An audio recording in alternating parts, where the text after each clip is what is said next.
Akkam jirtu daawwattoota qophii waan keenyaa fuluma jirtanitti nooruu sanin jedhaa ulfaadhaa galatooma yeroo keessan waan naa kennitaniif duruma dabarse immoo galatoomaa sanin jedhaa ammas dabalee ulfaadhaa sanin jedha kabajamoo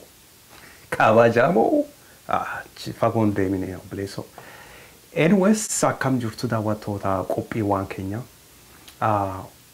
namoota lama Tigray TPLF wayyaaneen namoota lama ergattee turtachi Dubai erganii tokko namoota lama san keessaa namooti tokko artistii akkuma beektanii bitama gurgurama Tigreen bitatte fulafeete ka ergitu artistii Tigray TPLFin bitatte eenyuun artistii meewwan kanaan silaala eraan fatina warota diina Oromoo kakabeen Oromoo saame Oromoo fannisu TPLF alaabaa isaaniitidha.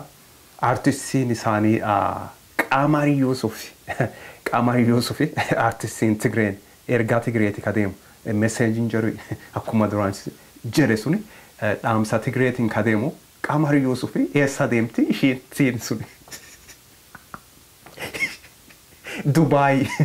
Dubai erganii turanii Qamari Yusuf kaan immoo eenyuudhuuni maqaan isaan arabate Mukhtar Obbo Mukhtar Kadir Obbo Mukhtar please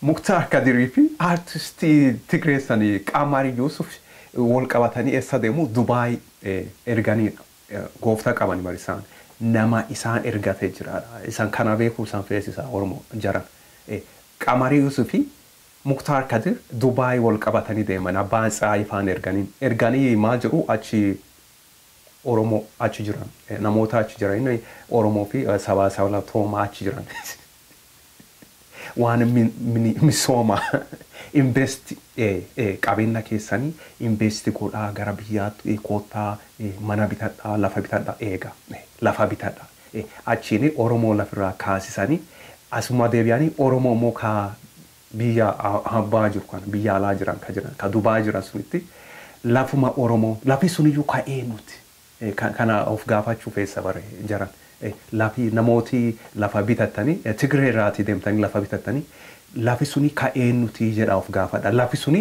biyya Tigraay achi mooti beek lafi suni ka qophaa'ee yookanis kondo ka jedhan suni mani suni ka ijaarame jiru wajiraates lafa Oromoo keessatti malee biyya Tigraay meqelee lakki achi mooti yookaanis biyya Amaaraa maali Gonder Gojjam achi mooti lafi sun mani sun ka ijaarame seegu yookaan lafi sunis ka qophaa'ee seegu ka isaan gurgurachuu fedhan suni lafuma keeti kana beek Oromoo taate lafuma Oromoo fuudhanii qote bulaarraa kaasanii maal jedhanii qote bulaan ala bulataa rakkatataa garuu sibira dhufanii Dubai dhufanii lafa sutti gurgurachuu fi siyaasa ofsiisuu eenyu sirbisuuf erganii kun amma kaaka Qamari Yusuf kan Qamari Yusuf erganii artistii achiin sirbaa ture kaanis Mukhtar Kadiridha viidiyoo sanii arguun dhabdanii asii Facebook irra tureera waan akkasii kana hojjechuu jala qabanidha waan haaraan tin fakkaatu waan haaramuti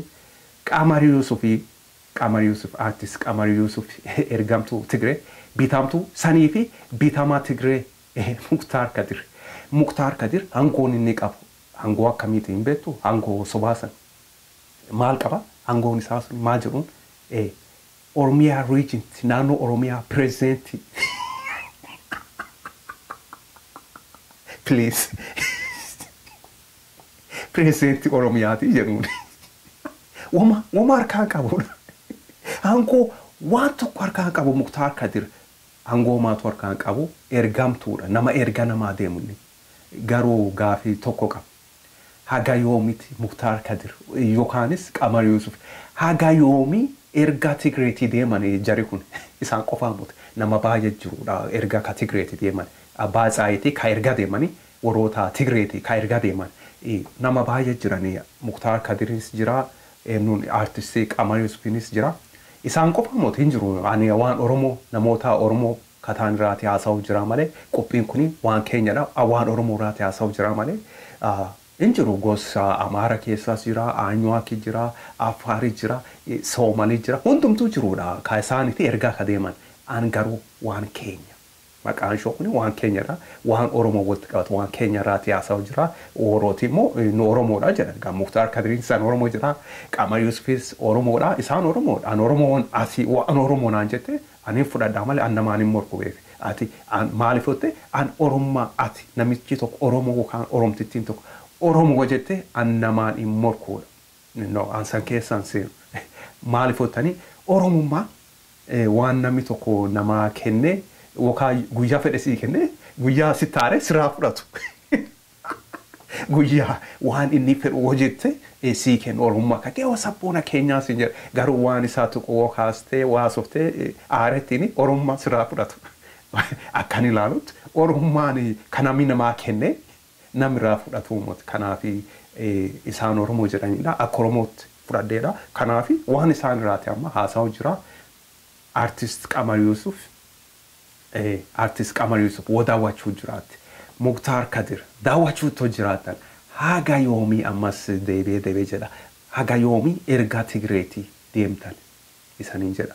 Har'a kanuma taasise Girma Birruu akkuma beektanii innis miseensitoota OPDOoti namuma Tigree kanaatu. Yes, imbaasii Tigree TPLF achi akkuma beektanii Girma Birruu waan beekne Girma Birruutis innis namuma hangoo sobaa qabu imbaasii Tigree as Ameerikaa keessa ka jiru magaalaa Washington DC hojjeta.